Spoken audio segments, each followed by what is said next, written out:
Muli, isang mapagpalang gabi sa lahat ng mga kababayan at ating mga kapatid sa ating Panginoong Hesus o sa ating mga kababayan dito sa Pilipinas at sa buong mundo. Isang mapagpalang gabi po sa inyong lahat.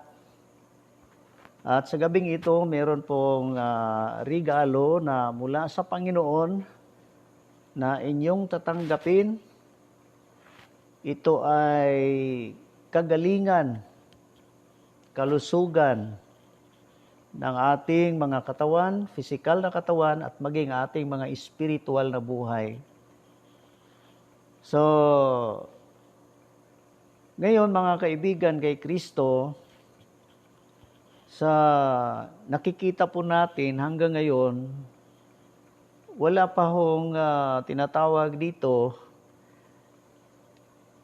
sapat na lunas para sa mga kababayan natin na sa mga hindi lang sa ating kababayan, kundi sa lahat ng mga affected ng virus. Wala ho. Matagal-tagal na po ang pandemya na nangyari sa buong mundo. So, wala pa pong update. Tinatawag na sapat na lunas para sa coronavirus, mga apektado sa coronavirus. Pero isang magandang balita po para sa lahat na ang Panginoon natin, siya ang talagang totoo naggamot sa lahat ng mga apektado ng coronavirus at siya rin ang proteksyon sa lahat ng mga sangkatauhan sa buong lupa. Yan mga totoo po mga kaibigan, mga kababayan at mga kapatid kay Kristo. Ngayon, basahin ko po sa inyo ang ginawa ng ating Panginoong Jesucristo sa cross ng Kalbaryo, sapagkat dito po makabase ang ating pananampalataya. At alam niyo mga kaibigan, paano ba natin tatanggapin ang himala ng kagalingan mula sa Diyos? Ang kagalingan mula sa Panginoon ay tatanggapin natin sa pamamagitan ng pananampalataya. Ngayon, kung ang pananampalataya ang pag-usapan, dapat ito may basihan. Dapat ito may basihan. At kung gusto mo na makaranas ng himala ng kagalingan mula sa Panginoon, dapat ang iyong pananampalataya ay ibase doon sa salita ng Panginoon at huwag ibase kahit saan, kundi sa salita ng Panginoon lamang makabase at tatayo ang iyong pananampalataya. Sapagkat alam nyo, pag pananampalataya ang pag-usapan, pati imposibleng bagay ay mangyari. Yun nga sinabi ng ating Panginoong Jesucristo, if you have faith like a mustard seed, kaya mong utusan ng bundok na lumipat doon sa dagat at susunod sa iyo. Yun ang sinabi ng Panginoon. If you have faith like a mustard seed, you can say to this mountain, be removed unto the sea. At yun, susunod sa iyo kung wala kang pag-alinlangan. Diba? Sinabi ng Panginoon, imposibleng bagay yun, sinabi ng Panginoon. Pero sa pananampalataya, lahat ng bagay ay posible sa lahat ng mananampalataya. Ayan, sabi ng Panginoong Hesus na walang imposible na hindi mangyari sa lahat ng mananampalataya. Kaya ngayon, mga kaibigan, sa totoo lang, sa ating panahon ngayon, marami nagpanik dahil sa pandemya. At marami ho na nawalan, na binawian ng buhay dahil sa pandemya. Pero sasabihin ko sa inyo, ang Diyos natin ay makapangyarihan at dakila. Siya ay makapangyarihan at dakila, mga kaibigan. At kaya niya pagalingin ang lahat ng may karamdaman. Kung ikaw maniniwala sa Panginoon, tatanggapin mo ang kagalingan mula sa Kanya. Ngayon, dito natin ibase ang ating pananampalataya. Kung tungkol sa kagalingan ang iyong kailangan, ito ang nakasulat sa Biblia. Talata dito sa aklat ni Isaiah. Isaiah chapter 53, verse 4 and 5. Ang sabi rito, tunay na Kanyang dinala ang ating mga karamdaman. At dinala ang ating kapanglawan. Gayon may ating pinalagay siya na hinampas, sinaktan ng Diyos at dinalamhati. Talatang 5.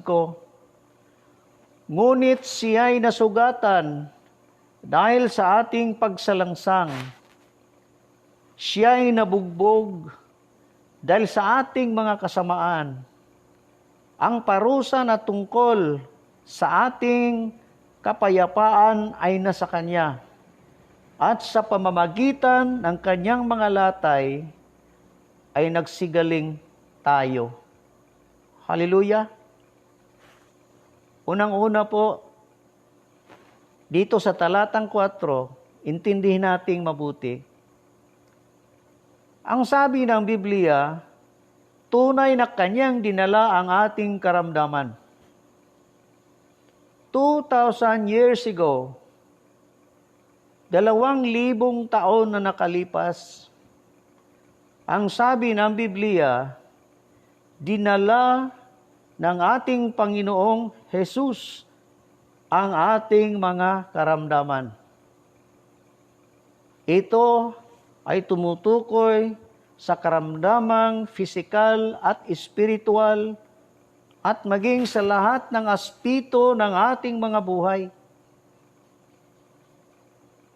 Siya ang nagdala sa ating mga karamdaman. At sabi rito, dinala ang ating mga kapanglawan. So ngayon, ano ang tingin mo sa iyong sarili ngayon? I-compare natin dito sa talata ating binasa. Ang sabi ng Biblia, dinala ng Panginoon ang ating mga karamdaman. So tingnan mo ang iyong sarili na layang-laya na mula sa karamdaman. Ngayon sasabihin mo, may karamdaman ako. Alam niyo mga kaibigan, yung mga karamdaman na ating nadarama sa ating mga pisikal ng pangangatawan ay isang daya ng dyablo. Kasinungalingan ng dyablo na patuloy na ini-inject ng dyablo sa atin na tayo'y ilalim pa rin sa sumpa ng karamdaman. Pero sa totoo, ang ginawa ng ating Panginoong Hesus doon sa cross ng Kalbaryo, mga kaibigan, dinala niya lahat ng ating mga sakit at karamdaman doon sa kanyang katawan. Ayan. Alam nyo, ang karamdaman, yan ay bunga ng sumpa na nangyari nung ang tao ay sumuway sa salita ng Panginoon sa panahon ni Adan at Eva. Pagdating ng ating Panginoong Jesucristo, binigyang kalayaan ng Diyos ang mga tao mula sa sumpa ng karamdaman. Ito, kung kayo'y naniniwala sa sinasabi ng Biblia, mga kaibigan, unti-unti mong binuksan ang pintuan para sa himala ng iyong kagalingan. Ang sabi ng Bible, tunay na kanyang dinala ang ating mga karamdaman. Sino ba ang nagsabi rito? Ang nagsabi rito ay hindi tao, ang Diyos natin ang nagsabi rito. At dinala ang ating mga kapanglawan. Oo. At ang sabi rito, gayon may ating ipinalagay na siya ay hinampas at sinaktan ng Diyos at dinalamhati. Sinakita natin. Mga kaibigan kay Kristo, ang ating Panginoong Kristo nung siya ay pumarito sa ibabaw ng lupa sa katawang tao. Mga kaibigan, tinanggap niya lahat ng pasakit. Tinanggap niya lahat ang parusa, yung hampas sa kanyang katawan. Yun kumbaga sa bugbog, sarado ang Panginoong Hesus sa mga hampas, hindi lang bugbog, kundi nasugat ang kanyang katawan dahil sa mga hampas na natamo niya nung siya ay nagkatawang tao dito sa lupa. At ang sabi rito sa talatang 5, He was wounded for our transgression. He was bruised for our iniquities. Ngunit siya ay nasugatan dahil sa ating pagsalangsang. Siya ay nabugbog dahil sa ating mga kasamaan. Ang parusa na tungkol sa ating kapayapaan ay nasa Kanya. Sa pamamagitan ng Kanyang mga latay ay nagsigaling kayo. Hallelujah. Mga kaibigan kay Kristo, kung tayo'y naniniwala at lubos naniniwala sa ginawa ng Panginoong Hesus doon sa krus ng Kalbaryo, yun doon ang Panginoon kikilos. Doon ang Panginoon gagawa ng himala sa ating mga buhay para tayo ay magsigaling at tayo ay ingatan ng Panginoon mula sa anumang karamdaman. Hallelujah. Dito sa Biblia, mga kaibigan, sa panahon ng ating Panginoong Kristo, kung basahin natin ang New Testament, doon makikita natin ang marami himala na ginawa ng Panginoong Hesus, lalong-lalo na sa mga tao na mayroong karamdaman sa kanilang mga katawan. So, doon, ipinakita ng Panginoon ang kanyang kapangyarihan. Pero sino ba yung tumanggap ng kagalingan? Walang iba, sila ang nanampalataya. Sila ang naniniwala. Alam nyo, ang Diyos, ang basihan ng kanyang pagkilos sa buhay natin para tayo ipagalingin, itong kanyang salita. Ito ang ginawa ng Panginoong Jesucristo doon sa krus ng Kalbaryo. At alam nyo, yung ginawa ng Panginoong Jesucristo doon sa krus ng Kalbaryo 2,000 years ago, ay mabisa, hanggang ngayon ay mabisa. Praise the Lord. Siya ang ating kagalingan. Hallelujah.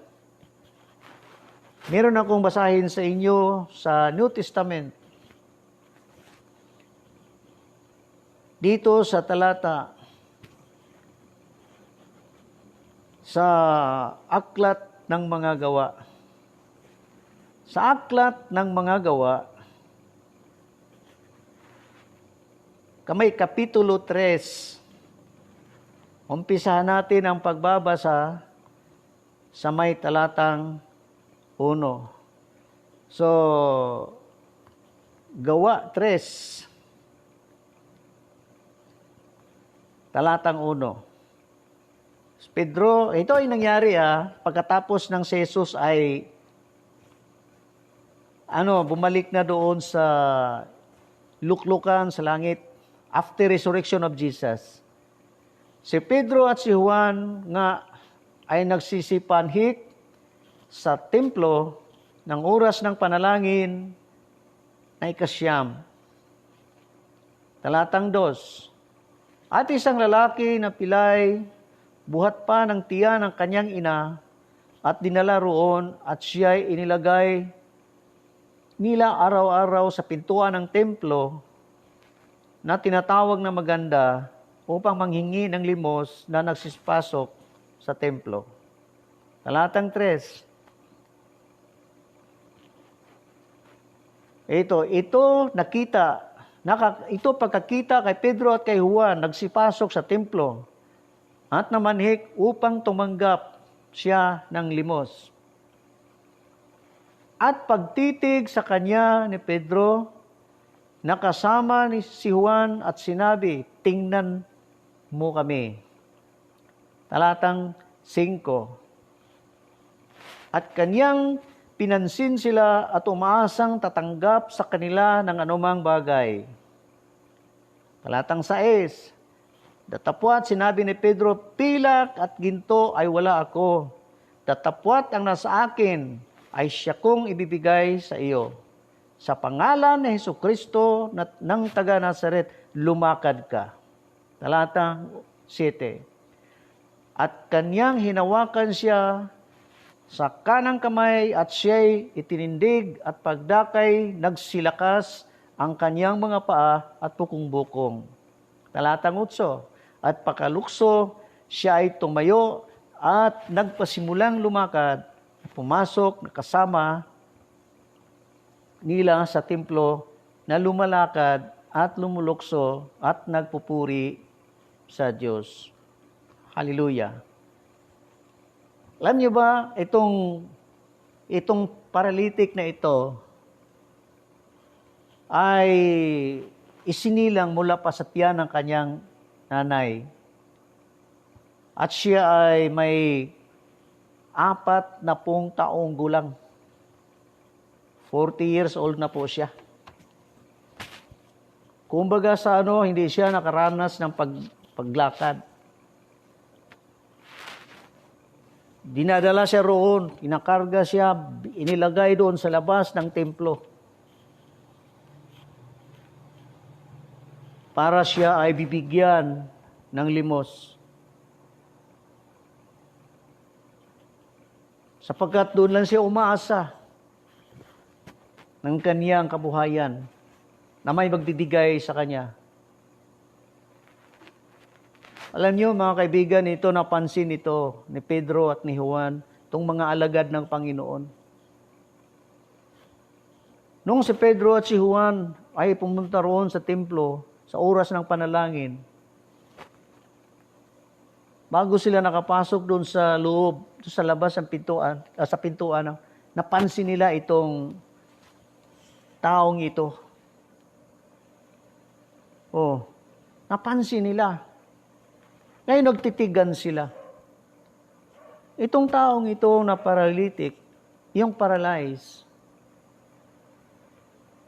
tumingin kay Pedro at kay Juan, umaasa na mabigyan ng pera. Pero tingnan nyo, ano ang sabi ni Pedro? Wala akong pilak, wala rin akong ginto. Ibig sabihin, wala siyang pera na ibibigay doon sa paralyzed. Anong ibinigay ni Pedro? Sabi ni Pedro, wala akong pilak, wala akong ginto na maibigay sa iyo. Pero kung anong meron sa akin, yun ang ibibigay ko sa iyo. At alam niyo ba, ang ibinigay ni Pedro sa paralytic na yon ay walang iba ang ating Panginoong Hesus. Binahaginan siya. Yung lumpo na ito, yung paralytic na ito, ay binahaginan ni Pedro ng mensahe tungkol sa ating Panginoong Hesus, na sa Hesus ay kayang magpagaling ng karamdaman. Na kahit pilay, kahit lumpo, kahit paralytic, ay kayang pagalingin ng Panginoon. Ngayon, itong taong ito 100% ito'y naniwala sa sinabi ni Pedro tungkol kay Jesus. Alam nyo, ang himala hindi mangyari agad kung hindi ito sasabihin muna ang totoong salita. Sapagkat ang Panginoon kumikilos siya ng ayon sa pananampalataya natin. Kasi ang basihan ng pagkilos ng Panginoon sa atin para siya ay makagawa ng himala sa buhay natin ay ang ating pananampalataya tungkol sa Kanyang salita. Pananampalataya sa ating Panginoong Hesus at sa Kanyang mga salita. Yan ho. Kasi yung pananampalataya, yun ang contact point ng kapangyarihan ng Diyos sa atin. Pero yung pananampalataya natin, kinukunik natin sa sinasabi ng Panginoon. Kaya itong si Pedro, ibinigay niya ang mensahe doon sa lumpo ang tungkol kay Jesus. At dito, sinabi ni Pedro sa kanya, dito hinawakan siya sa kanang kamay at siya itinindig pagdakay nagsilakas sa kanyang mga paa. Talatang 6, tingnan natin. Datapwat sinabi ni Pedro, pilak at ginto ay wala ako, datapwat ang nasa akin, siya ako ibibigay sa iyo. Sa pangalan ni Jesucristo na taga Nazaret, lumakad ka. Sino ibinigay ni Pedro sa lumpo? Di ba si Jesus? Di ba si Jesus ang ibinigay? Alam niyo mga kaibigan, dito sa Biblia, lahat ng pinagaling ng Panginoon ay naniniwala sa ginawa ng Panginoong Hesus at sa mga salita ng Diyos. At alam niyo, ang hadlang sa kagalingan, sa pagtanggap ng kagalingan mula sa Diyos, ano ang hadlang? Yung hindi paniniwala at hindi pananampalataya.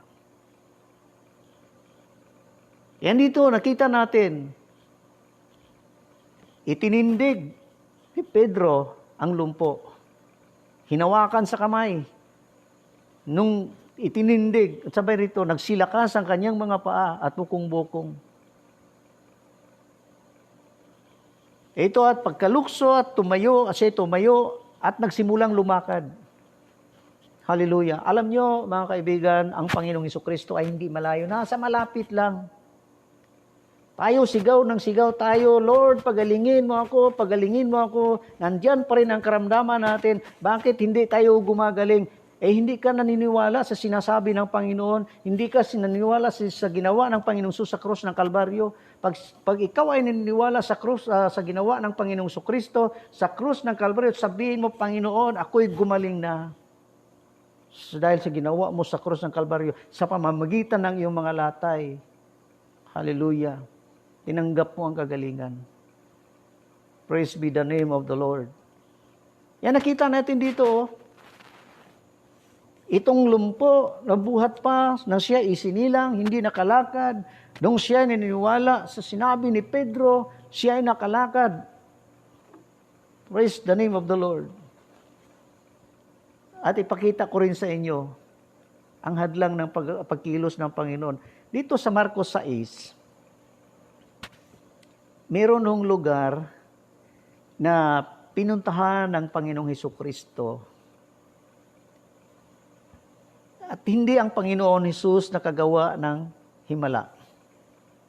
Kung nakagawa man siya, kakaunti lang. Sa Mark chapter 6. Dito sa Mark chapter 6, sabi rito sa talatang 5, at hindi siya nakagawa doon ng anumang makapangyarihang gawa. Liban sa ipinatong niya ang kanyang mga kamay sa ilang mga may sakit at pinagaling sila. Talatang 6, at nanggigilala siya sa kanilang di pananampalataya at siya'y lumibot sa pagtuturo sa mga nayong nasa paligid. Mga kaibigan, totoo ang Diyos natin ay makapangyarihan sa lahat. Makapangyarihan ng Diyos sa lahat. Pero nakita natin dito, mismo nakasulat sa Biblia, na may lugar na napuntahan ng Panginoong Hesukristo na para nakatali ang kanyang mga kamay at hindi nakagawa ng himala, ng maraming himala sa buhay ng tao. Alam niyo ba kung ano ang dahilan? Dahil ang mga tao ay hindi naniniwala. Hindi naniniwala. Kung ikaw ay naniniwala sa ginawa ng Panginoong Hesukristo doon sa krus ng Kalbaryo, patunayan mo ang iyong paniniwala at tatanggapin mo ang iyong kagalingan. At paano mo patunayan na ikaw ay naniniwala sa ginawa ng Panginoong Hesus doon sa krus ng Kalbaryo? Na dinala niya ang ating mga karamdaman, ang ating mga kapanglawan, na siya ay nasugatan ng dahil sa ating kasalanan at dahil sa pamamagitan ng kanyang mga sugat ay pinagaling tayo. Paano mo mapatunayan o patunayan na ikaw ay naniniwala sa ginawa ng Panginoong Hesus doon sa krus ng Kalbaryo? Paano patunayan na ikaw ay pinagaling ng Panginoong Hesus? Mga kaibigan, ang pananampalataya ay may patunay. Basahin ko sa inyo kung ano ang katunayan. 2 Corinthians 4:13. Dito sa 2 Corinthians 4:13, ito po ang nakasulat sa Biblia. Ngunit yamang mayroon gayong ding espiritu ng pananampalataya na gaya ng nasusulat, sumasampalataya ako at kaya nagsalita ako. Kami naman ay nagsisisampalataya at kaya'y kami naman ay nagsalita. Hallelujah! Paano natin patunayan na tayo'y naniniwala sa ginawa ng Panginoong Hesukristo sa krus ng Kalbaryo, na dinala niya ang ating mga karamdaman, na tayo'y pinagaling sa pamamagitan ng kanyang mga latay? Mga kaibigan, kay Kristo, kasama rito ang ating confession. Sa ating bibig. Sa ating bibig. Kung ikaw ay naniniwala, sabihin mo sa iyong bibig. Kung ikaw ay naniniwala na dinala ni Hesukristo ang ating mga karamdaman, tanggapin mo ang kagalingan sa pamamagitan ng pasasalamat. Panginoon, salamat po. Dinala mo ang aking mga kapanglawan, ang aking mga karamdaman sa iyong katawan doon sa krus ng Kalbaryo. Salamat, Panginoon, na sa pamamagitan ng iyong mga latay, gumaling na ako. Alam nyo, may kapangyarihan ng dila. May kapangyarihan ng dila. Ito sabi ng Biblia, kung ikaw ay naniniwala, sasabihin mo. Kung ikaw ay naniniwala na ikaw ay pinagpala ng Panginoon, sasabihin mo sa pamamagitan ng pasasalamat. Sapagkat ang totoong naniniwala, hindi salungat ang kanyang confession sa sinasabi ng Biblia. Sapagkat kung sasalungatin natin ang sinasabi ng Biblia sa pamamagitan ng negative confession sa ating mga bibig, huwag kang umasa na tatanggapin mo ang ginawa ng Panginoong Hesukristo sa krus ng Kalbaryo. Sapagkat kung totoo tayong naniniwala, patunayan natin sa pamamagitan ng ating confession. Kung ikaw ay naniwala na pinagaling ka ng Panginoon, sabihin mo sa iyong bibig, pasasalamat sa Diyos, Panginoon, maraming salamat, pinagaling mo ako sa pamamagitan ng iyong mga latay. At arihin mo at angkinin mo ang kagalingan, sabihin mo sa iyong sarili, ako ay gumaling na. Wala akong karamdaman sa pangalan ni Jesus. Dahil sa krus ng Kalbaryo ay pinagaling na ako. Hallelujah! At doon mo pansinin mo, ang Panginoon ay unti-unting kumilos sa buhay mo at diyan mo maranasan ang himala ng Panginoon. Hallelujah. Ang Diyos natin ay hindi nagsisinungaling. Kung ano ang ginawa niya sa krus ng Kalbaryo, yun ay para sa atin. Alam nyo, ang sacrifice ni Jesus ay hindi yun para sa mga hayop, sa mga bakat, kundi para sa mga tao yun, para sa atin. Praise the Lord. Yung sinasabi roon sa pamamagitan ng kanyang mga latay, para sa iyo yun, mga kaibigan. Para sa atin yun. Tanggapin mo sa pamamagitan ng pasasalamat. Yan. Meron kong basahin dito sa inyo sa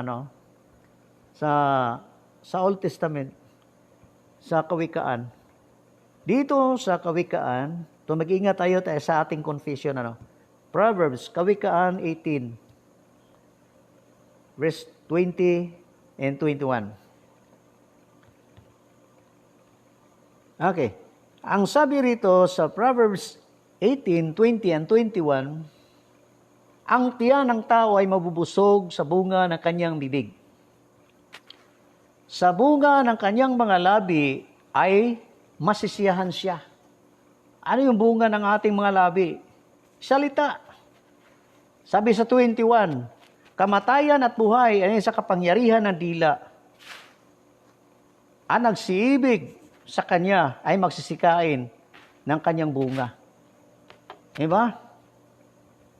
Kung mahilig tayo mag-confess ng negative, inaangkin mo lahat ng yung mga negative na bagay na sinasabi mo.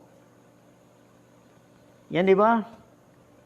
Alam niyo, maraming mga tao hindi nabago yung kalagayan sa buhay. Bakit? Ang sinasabi nila, yung mga negatibong nakita nila. Di ba? Kawawa ako, mahirap ako, sakitin ako. Mga kaibigan kay Kristo, yan yung lingwahe ng walang pananampalataya. Ang sabi rito, man shall eat the fruit of his lips. Death and life are in the power of the tongue. And they that love it shall eat its fruit. Pag tayo ay magsasalita lagi ng negative, tayo rin ang kakain yan sa ating mga sarili. Kaya kung gusto mo mabago yung kalagayan ng buhay mo, kung gusto mo mabuhay ng malusog,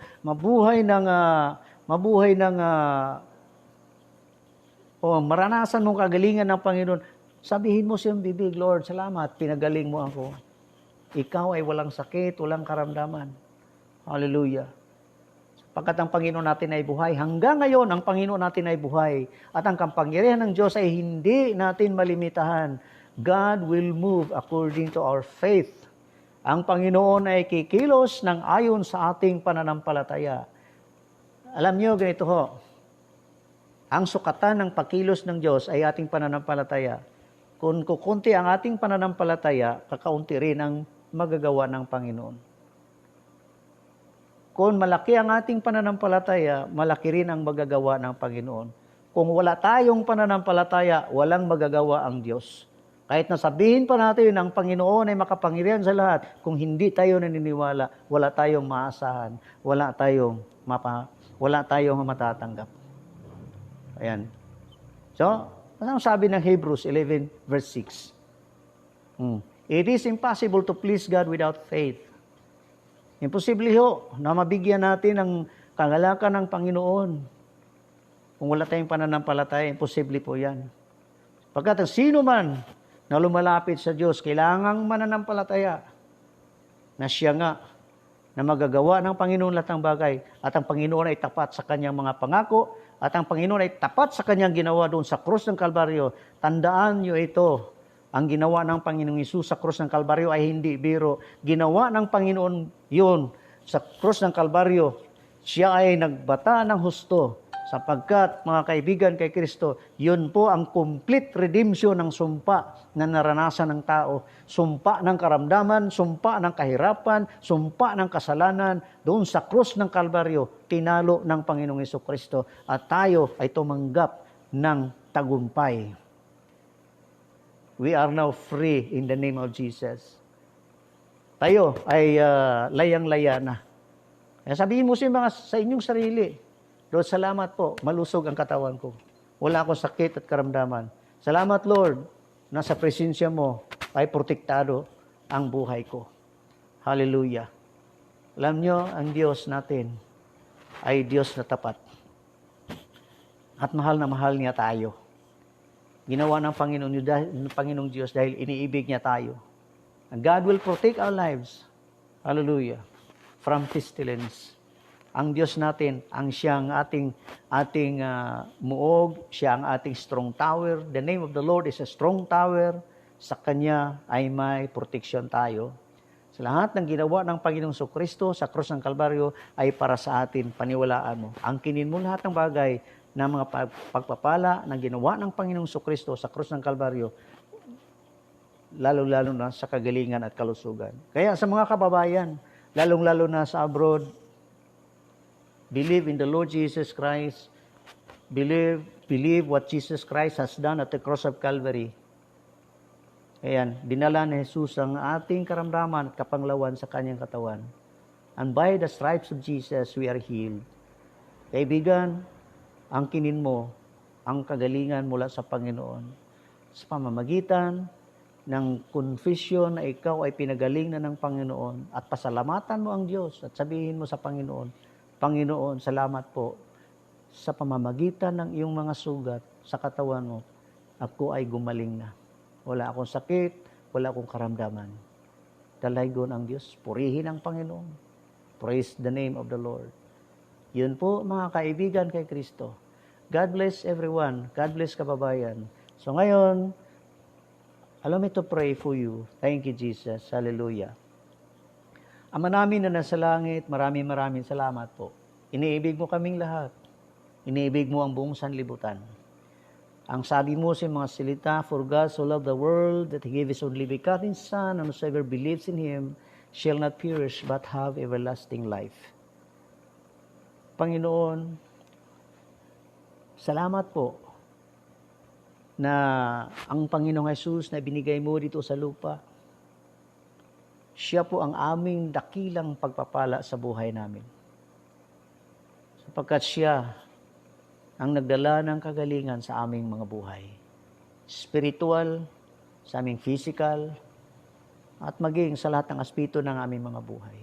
Kami po'y naniniwala, O Diyos, na doon sa cross ng Kalbaryo, inalis mo na ang sumpa ng sangkatauhan sa pamamagitan ng ginawa ng aming Panginoong Kristo. Thank you, Lord, for setting us free from the curse. At Panginoon, kami po niniwala na kami pinagpala mo na. Pinagpala mo na kami ng kagalingan, ng pagpapala, kagalingan ng aming spiritual na buhay, at kasama rin ang hanapuhay ng iyong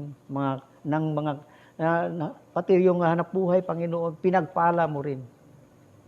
Sapagkat tinanggal mo at tinalis mo ang sumpa na nangyari sa buhay ng tao sa panahon ni Adan at Eva. Panginoong Diyos, sa gabing ito, sa lahat ng mga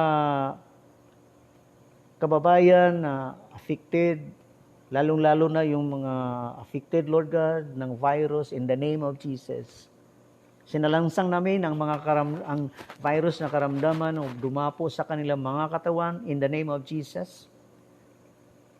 Walang karapatan ang karamdaman sa kanilang katawan, sapagkat doon sa cross ng Kalbaryo kami ay pinagaling mo na. Kaya sa pangalan ni Jesucristo na taga Nazaret, kayo ay pinalayas namin in the name of Jesus. Ang coronavirus has no place in the life and the physical body of you people in Jesus' mighty name. Thank you, Lord, for the miracle. And I speak healing right now in the name of Jesus. Thank you, Lord, for the miracle. Purihin ka, Ama, na nasa langit. At sa lahat ng mga naniniwala na kayo'y pinagaling ng Panginoong Jesus, pasalamatan ninyo ang Panginoon. At sabihin ninyo, Panginoong Jesus, maraming salamat po na sa pamamagitan ng mga latay ng iyong katawan, pinagaling mo na ako. Salamat po sa kagalingan. Hallelujah. Kayo ay malusog na, kaibigan. Thank you, Jesus. Purihin ang Panginoon. So, sa gabing ito, ako po'y naniniwala na kayo po ay may natutunan sa mga bagay na ating tinalakay sa gabing ito about divine healing. Thank you, Jesus. Hallelujah. Purihin ang Panginoon. God bless everyone.